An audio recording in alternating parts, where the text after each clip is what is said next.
il-mulej ma'kom. Qari mill-Evanġelju Mqaddes skont San Luqa.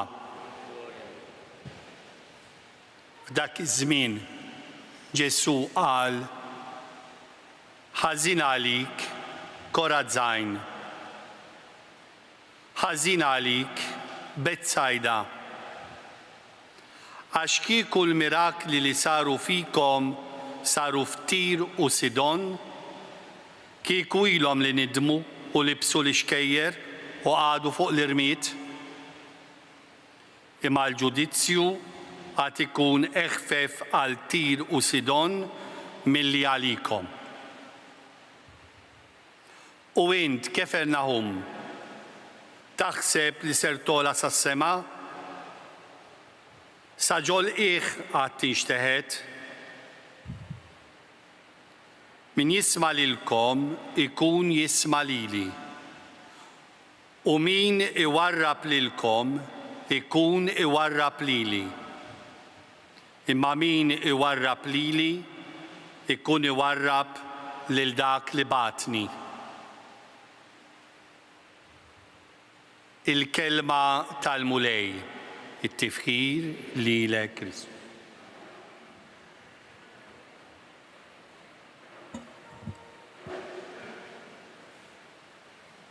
Il-kelma Alla lill-Knisja taqra fil-knejjes kollha madwar id-dinja llum titkellem dwar il-ġustizzja u l-ġudizzju. Il-ġustizzja jgħidilna l-ktieb tal-profeta Baruk min-naħa tal-mulej Alla tagħna. Quddiem din il-ġustizzja li għandha għajn divina, għax Alla la jqarraq u lanqas jitqarraq, il-ġustizzja tagħna tidher dgħajfa u fallibbli. Iżda min-naħa tagħna jgħid il-profeta Baruk kif aħna llum aħna għandna lajb ma' wiċċna. Mhux qed jirreferi għal ġudikatura u lanqas għall maġistratura u lanqas għall-organi tal-istat. Imma qed jitkellem għalina l-kol bħala soċjetà ta' min nistaqsu lilna nfusna. Aħna nwarbu lil Alla. X'qed insibu ma' wiċċna? Jekk l-10 kelmiet tiegħu li aħna nsejħulhom il-kmandamenti għadhom jagħmlu sens, għaliex m'għadniex nirrispettawhom bħala għajn ta' għerf u gwida sikura? Għax fuq kollox il-kmandamenti ta' Alla mhux biss jgħallmuna nqimuh, imma jgħallmuna wkoll nittrattaw il-xulxin ta' nies. La toqtolx, la tisraqx, la tikdibx. Dawn huma fil-kulturi kollha. Ħansemmu l-kodiċi ta' Hammurabi. Fil-kulturi kollha huma l-kriterju, iċ-ċifra, l-indiċi taċ-ċiviltà. Min lest li jisraq jasal biex joqtol. Min lest li jikdeb jifhem ukoll bil-sienu joqtol u jkasbar id-dinjità tal-proxmu. U anke ir-reba li tolqot il-kulħadd u minnu taf ukoll tkun għajn ta' hemm li jitlob ġustizzja. Aħna nafu li fit-tradizzjoni nisranija hemm delitti li jgħajtu lill-Alla, hija espressjoni qawwija, antikissima fl-ewwel ktieb tal-Ġenesi meta il-mulej jikkonfronta lil Kajjin għax qatel lil Ħabel jgħidlu d-demm ta' ħuk jgħajjat mill-art u ma stajtx ma nisemgħux. Id-demm tal-innoċenti li jgħajjat lill-Alla. Imma aħna nippruvaw ta' bnedmin li aħna naslu mod immedjat biex nagħtu risposta għall-lajta tad-demm innoċenti, għall-lajta ta' min hu maħqur, ta' min huwa trattat ħażin, ta' min hu ittrattat inġust. U intom, eżis membri tal-ġudikatura, eżis membri tal-maġistratura, membri tal-professjoni legali u staff tal-ġustizzja f'Malta. Intom tridu tqisu lilkom infuskom espressjoni ta' risposta umana, serja, imparzjali, onesta, integra, għall-aċċ li l-bniedem għandu għas-sewwa u għall-ġustizzja. Il-Mulej Ġesu jagħmel proposta qawwija lil Korazajn, lil Betsajda, lil Kefarnawm, lil Kafarnawm li kienu bliet li kienu jafu it-talim tiegħu, il-fejqan li wassal. U għaliex kellhom din ix-xhieda straordinarja ta' mħabba, kellhom ukoll responsabilità kbira. Ħażin għalik. X'inhi din it-twissija ħarxa tal-Mulej Ġesu? Jekk mhijiex twissija biex il-bniedem jifhem, jaraf u jħenn. Għaliex dak li għal Ġesu ma kienx immedjat, ħażin għalik jekk inti ma tismax il-kelma tal-imħabba tiegħi. U Ġesu jitkellem fuq il-ġudizzju li huwa konsegwenza tal-għażliet tagħna. Milux xi ħadd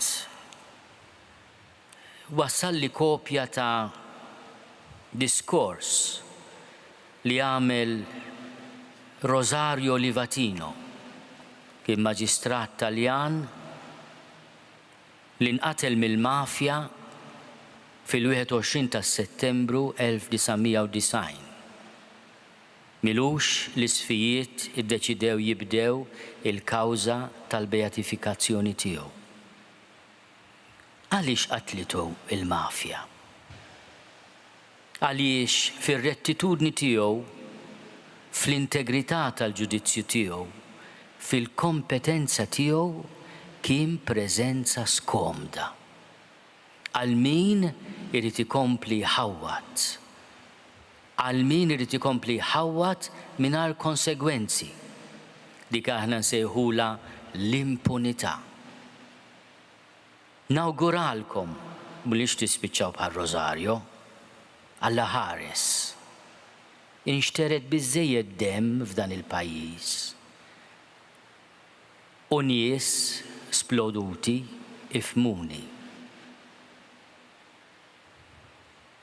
Imma nawguralkom li għal minu korrott, għal minu kriminal, għal miriti tħawat u ma jħallas tat-taħwit tiegħu intom tkunu preżenza skomda. Xewka, twissija.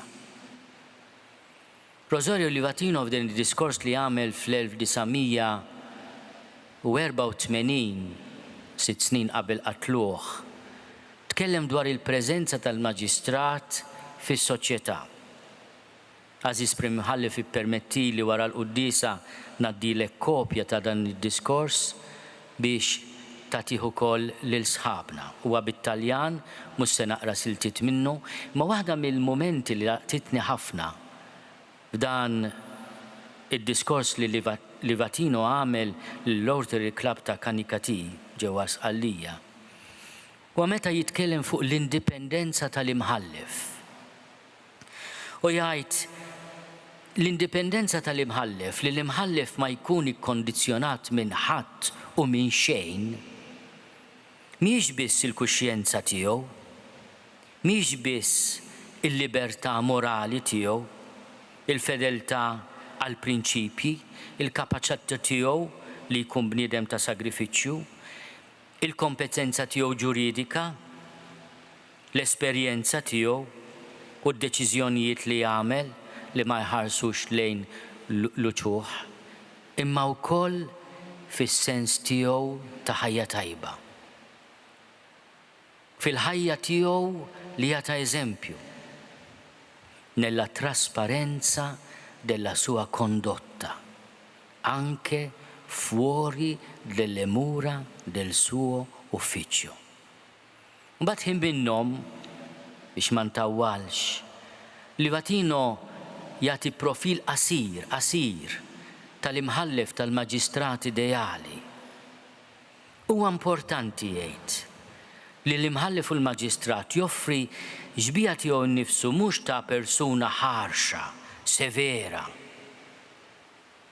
li allura l-awtorità tagħha ġejja minn qalb kważi qiebsa, imma ta' persuna li hija serja fid-dmirijiet tal-uffiċċju u tal-ħajja tagħha, persuna ta' ekwilibrju, persuna ta' responsabilità, imma persuna li tifhem u tgħader, li taf tikkundanna għax hekk titlob il-liġi, imma taf ukoll tgħader, tifhem u tħenn.